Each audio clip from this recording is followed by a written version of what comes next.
Російські війська наступають на Київ не тільки з північного заходу, а й зі сходу. Ми знаємо, що по Броварській дорозі до Броварів суне також колона російських танків. Вона була розбита недавно, але її рух все-таки продовжується. Ми вирішили дізнатися у підрозділів територіальної оборони, які захищають Київ на лівому березі, як це відбувається і хто взагалі ті люди, які тут захищають лівий берег Києва.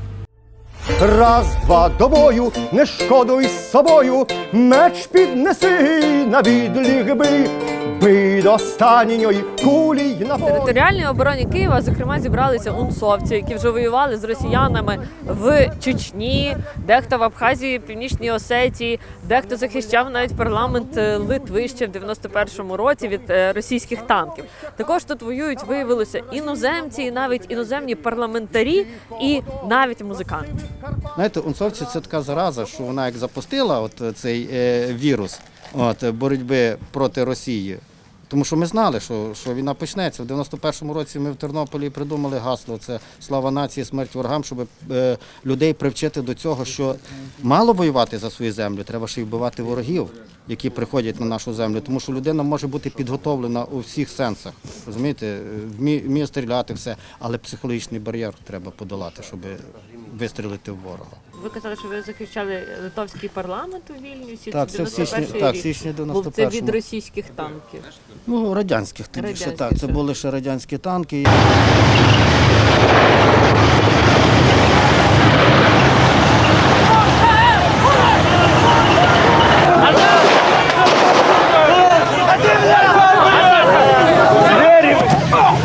Скільки вам тоді років було? Ну, я з 66-го року, то десь 24, бо потім була Чечня. Ну, Чечня почалася з того, фактично, що я з Лопоносом в вересні 94-го року зустрілися з Дудаєвим. Переконали його, що буде війна, він не вірив. Потім він сказав, ну, раз ви здесь, значить війна буде. Зараз показують відео з кадирівцями, які приходять там в Гостомель, ну ці містечка біля Києва, знущаються над людьми і типу такі вже панічні настрої. Чи це люди, яких варто боятися? Ні, Ви це стикалися не варто боятися, тому що люди, які йдуть задля грабунку, їх не варто боятися, їх треба просто знищувати. Їх треба знищувати, і історія показує, наша історія, що це можна робити досить успішно. Вони перше, тобто люди, які хочуть щось собі нажитися, вони перше думають про те, як зберегти те, що за чим вони прийшли, розумієте? Вони прийшли не за ідею. Вони сьогодні там, завтра тут. Тобто я впевнений, що якщо там поміняється в Росії, вони підуть Росію грабити. І то з великим успіхом. І будуть змагатися, хто більше там чогось нахапає. А ті, що сюди зайшли, вони, мабуть, навіть і не встигнуть вийти. Пане Юрію, як ви потрапили в тероборону зараз? Знаєте, в тому анекдоті, каже, Іване, а ви як попали на війну? Ну, знаєте, це Перша світова, то каже, ви знаєте, я одружився в липні, війна почалася в серпні. А ви знаєте, пане командире, як я люблю спокій. Грізно реве невблаганна стихія, нас вже до ями на смерть привели, та тільки не знали нападники злі, як захищаючись, б'ються орли.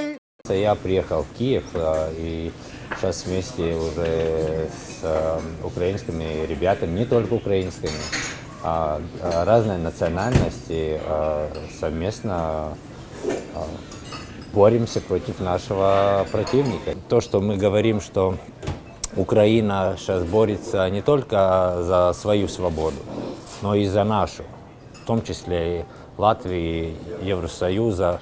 Я просто сам лично не мог остаться в Латвии, зная, что тут такое происходит. И такое, что сейчас происходит, не было, я не помню такого. Все отлично осознают.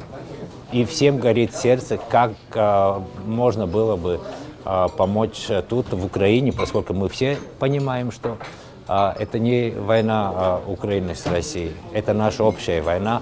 То, что тут это все происходит, да, это как передняя лінія фронту. Затягувати довго не будуть вони, скоріше всього, що в найближчі 2-3 дні вони спробують зробити якийсь наступ на Київ.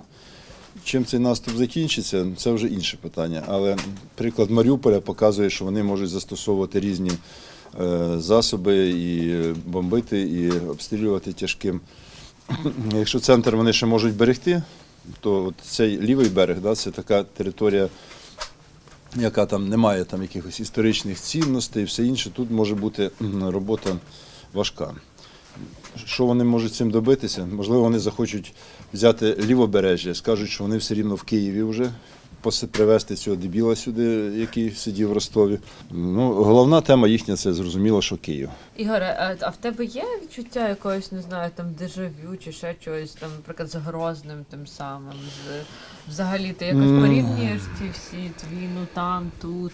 З Грозним- Якось це можна порівняти чи ні? З Грозним зараз можна Маріуполь порівняти. Я вчора говорив з деякими Маріуполів, з ким був зв'язок. От. Ну, вони реально кажуть, що йде якби так, як було там, коли йде знищення цілих жилих кварталів, то це може бути бій на місяць як мінімум.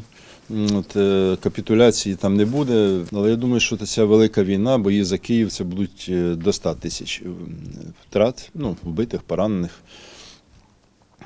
Я думаю, що на якомусь етапі російські мами все ж таки почнуть піднімати голос, коли ця критична маса почне досягати вже дуже великої кількості жертв. Бої за Київ, я думаю, як мінімум будуть, ну, може, півроку, можливо, і рік. Ніхто не збирається відступати з Києва. Боєприпасів у нас вистачає. А якщо заблокують Київ і не будуть підвозити? Ну, то Грозний теж ніби колись заблокували, але ну, ти уявляєш, які кордони Києва? Щоб тільки заблокувати Київ, їм не буде ким наступати на всіх напрямках, тоді, якщо вони спробують тільки один Київ заблокувати. Тоді треба зняти всі військові частини зі всіх напрямків по Україні. Це величезне місто і не тільки заблокувати, це ж треба ще ж десь і наступати, продовжувати вести бойові дії. От. Грозний не змогли заблокувати, який як Житомир наш, так? А Київ – це 10 Житомирів. Я думаю, що 90% тих, хто є в теробороні, будуть воювати. І я впевнений, що боєздатність російських частин нижча за нашу. Бий до останньої кулі й набою, бий за вітчизну й поляж головою, за Україну вперед, вперед, вперед, та бий, бий, бий. Розкажіть про НЛАУ. Ви ним користуватися вмієте вже? Звичайно. А користувалися? Ну, не сипте мені сіль на ранок, будь ласка. Це в сенсі, що хочете, але ще не довелось? 2 перші дні я взагалі тут з даху не злазив, коротше. Все чекав. Техніка дуже зрозуміла, дуже проста. Все як в телефоні. Вставляєш акумулятор, заряджаєш і пішло-поїхало. Все чітко зроблено. Сам я родом з Сумської області, місто Конотоп. Де Не там вже росіяни були? Не встиг. Деякі наші хлопці також встигали, але з військкоматом там, ну, Не 52. встигли в Конотоп, ви маєте на увазі? Так, не встиг Конотоп. Вы вообще-то знаете, где находится? Это Конотоп. Здесь каждая вторая женщина – это ведьма. У тебя завтра хуй стоять уже не будет. Ну, ми, правда, десь за тижня-два вже готувалися до такого сценарію. Ну, ми, типу, як тренувалися, знаєш. Ми там знали, скільки у нас матеріалів в кожному відділі, скільки нам треба для цього, для евакуації місця в транспортних засобах, скільки нам транспортних засобів треба. І через там, 24 години там, прийшла команда на евакуацію. Що зараз спеціалізованою антикорупційною прокуратурою? Працюємо? Ні, ми працюємо. Так само прокуратура по закону про мобілізацію, військовий стан не припиняє свою діяльність. А ви в кого відпрошувались на війну? Венедіктової? Ну як, я сказав, що я хочу лишитись. У мене безпосередній керівник вона, я їй сказав, що от я всіх вивіз, а евакуація закінчилася. Я, напевно, лишусь в Києві. Вона каже, окей, молодець. Ну так. Ну, тобто вона не заперечувала. І все. І я тоді зразу визначив воєнкомат, куди пішов. Пішов в Шевченківський військкомат, постояв в черзі, посидів, вірніше, щоб там не було навіть вже де стояти і сидіти, просто на підлозі. Людей багато було. Потім пішов в тероборону, зібрав своїх, хто лишився з прокурорів в Києві.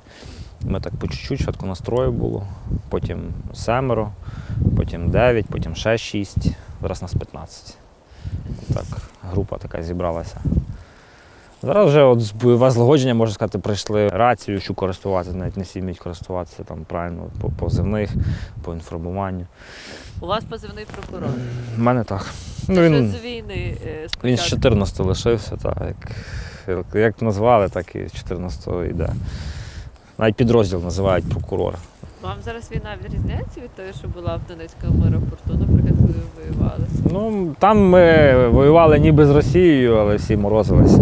Зараз ми офіційно воюємо. Це плюс чи мінус? Ну як? Ну це маски скинуті, знаєте, це рано чи пізно мало статися. Тобто тут же мусимо, як кажуть, випити чашу до дна і йти до кінця. Так що, Ви ми... як прокурор, як думаєте, буде цей час, коли Росія таке буде виплачувати нам репарації, контрибуції і все на світі? Може бути, Багато треба буде роботи? може бути різні сценарії. Може бути той сценарій, як був в 45-му році в Німеччині. Просто буде мати свою територію окупаційну, на якій будемо здійснювати адміністрування.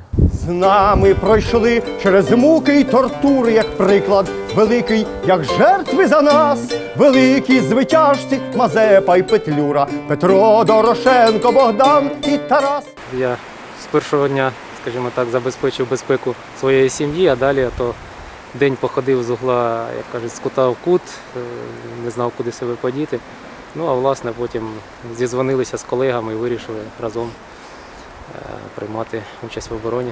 Стріляти, безумовно, вмію, хоча не служив, але були можливості повчитися з різної зброї. От, власне, з бойовим досвідом у нас тільки Максим Олександрович. Трохи було спочатку незвично, особливо перший день, а потім все нормально. Зараз вам ок. Вже від вибухів не здригаєшся, як в перші дні.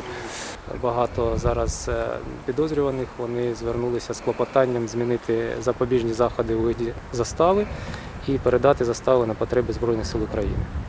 Такі клопотання і ми підтримуємо, і суди задовольняють, тому достатньо багато мільйонів вже перераховано. Студент, я прокурор, прийом. Тут людина за журналістами прийшла і стрілки тебе чекають. 2 хвилини йду, 2 хвилини йду. Я только что приехал. Я не мав морального права залишитися в цьому випадку, в цій ситуації, десь там в тилу, щоб знову там десь там казати, повоюйте за наші ідеали. Сокира Перуна ось тут, от з нами. Чому там Сергій Василюк з «Тінь сонця», чому Бумбокс, чому Сергій Фома тут, чому антитіла, розумієте, чому цей там купа людей, там Майкл Щур тут, чому тут Вахтанг Кіпіані, В'ятрович, розумієте, Фагот. Тобто все люди розуміють, що якщо не буде народу, не буде нації, то не буде і культури. І перетворення знову нас в колонію, які ми маємо, де в нас відведено місце в кращому випадку тувінців або калмиків, або бурятів, або друга степей калмиков. Розумієте, це в кращому. Або хор Захарченка кубанський. Розумієте? Я не хочу бути кубанським хором імені Захарченка. Я хочу бути модерною нацією, де українці не декоративні, де не смішні і примітивні з горілочкою, вареничками і ще там якимись речами, яких слухає Путін в качалці і курить барську трубку. Тому я тут. І тому всі тут журналісти, митці. Якщо доведеться стріляти, Тарас? Я був пацифістом довший час. Треба. Так, ми ж говоримо, немає більшого. Так, це може патос, але доведеться, то доведеться. Байрактари і Джавеліни хай гремлять і хай стріляють, але дух гармат міцніший, ми це дуже добре знаємо. Грізно реве невблаганна стихія, нас вже до ями на смерть привели, та тільки не знали нападники злії, як захищаючись б'ються орли. Раз, два, до бою, не шкодуй собою, меч піднеси на відліг бий. Бий до останньої кулі й набою, бий за вітчизну й поляж головою, за Україну вперед та бий. Такий жарт, що, знаєте, колись в «Січові стрільці» питали, там був такий персонаж у них смішний, Цяпка. Пане Цяпко, що повинен зробити стрілець значить, для України? Померти за волю України. Ні, каже йому старшина. Ні, пане Цяпко, треба, аби вороги гинули за волю України. Так що до перемоги. Дякую.